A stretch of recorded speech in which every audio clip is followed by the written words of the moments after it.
we meet together for the sixth of our studies in the Song of Songs, we reach chapter 3 verses 1 to 5.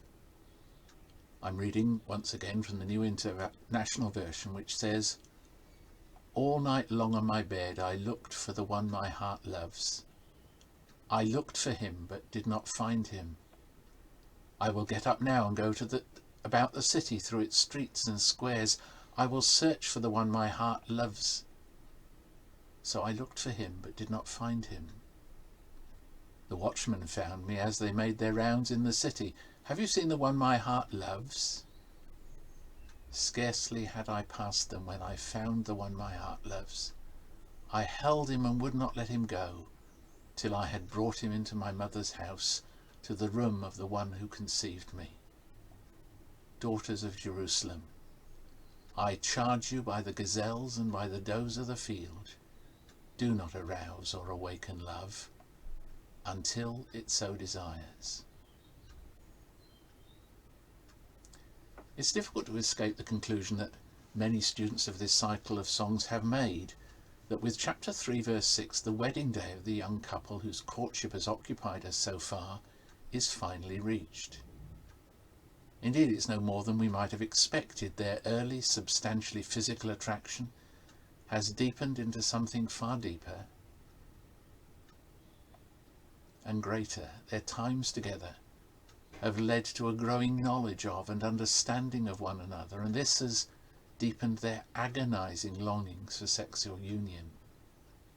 They've come to understand that the experience of consummation will be at its profoundest when it is enjoyed within the context of and the fulfillment of a lifelong commitment to one another. The restraint has been difficult for young people experiencing sexual longings that are relatively new to them. But lying behind this restraint is their shared sense that it'll be worth waiting for. So why do we have the present short song included in this collection and at this particular point? It has to be admitted that it's not easy to interpret, especially when taken in isolation. However, within the context of the collection as a whole, it seems appropriate to assume that it is intended to introduce the bride's feelings in the days leading up to the wedding. Indeed, it seems to best fit the night before the wedding. But if this is the context, what does she actually mean by what she says? Perhaps the first verse provides us with some help. As the wedding day approaches, the young woman is sleepless in her longings for her husband-to-be. The doubts and uncertainties that have previously occupied her are now in the past. Their mutual and unreserved commitment to one another is seen at the end of the previous song has given her all the reassurance she requires. So now there is only one thing missing to complete her joy: the young man sharing her bed. The verses that follow are doubtless intended to express those longings in a poetic way. So strong, uninhibited and assured are her feelings and desires that, if it were possible, she would be ready to risk the assumption of her being viewed as a lady of the night, if she were able to go to him and be with him. The reference to her bringing her spouse-to-be to her mother's bedroom may conceal a practice lost in the mists of antiquity. Perhaps it's best to assume that a young woman's first night with her husband was at her own home, in the bedroom her mother had vacated for the occasion. If this is so, the bride is saying that the next time she is with her boyfriend will be in the bridal chamber, and it will be the time for consummation of their love.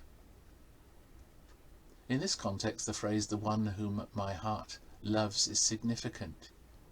She wants to bed her lover, but not simply because she is sexually aroused by him, though that is desperately true, but because she loves him and wants sex with him and him alone, in a delighted fulfillment of that love. So she's gone way past our meaning of making love as simply describing the sex act. Her sexuality is on offer to her bride-to-be because she loves him and she knows he worships her. This leads naturally to verse 5. Not for the first time, she'd said something similar in chapter 2 verse 7. The young woman warns her friends that sexual desire is to be nurtured carefully, as something that can be easily damaged. Indeed, where the growth of love itself is not tenderly undertaken, she recognizes that it can be devastated when it goes pear-shaped. Once, of course, as in the earlier passage, the gazelles and does conceal the names of God.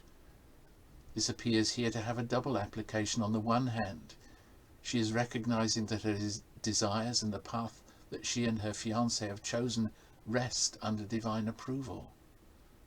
She is suggesting that human sexuality is God-given, and her experience of arousal and longing for delighted consummation rests under his blessing. He is delighted with this young couple and party to their enjoyment of their God-given sexuality, not least because they have followed their Maker's instructions for fulfilling sexual experience. But this is also a prayer for her friends. The path she and her fiancé have taken has been fraught with dangers and snares. However, she is now more certain than ever she has been before that it is the right path. If her friends veer from it, she's absolutely certain that they will not enjoy what she has and is about to enjoy. Indeed, it is likely to lead to disaster.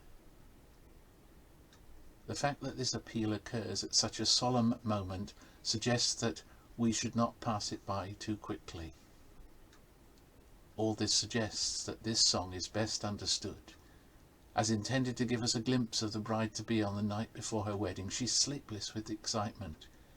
No anxieties trouble her as to whether she has made the right choice of man. These have been resolved as the two have got to know one another better as friends and as lovers.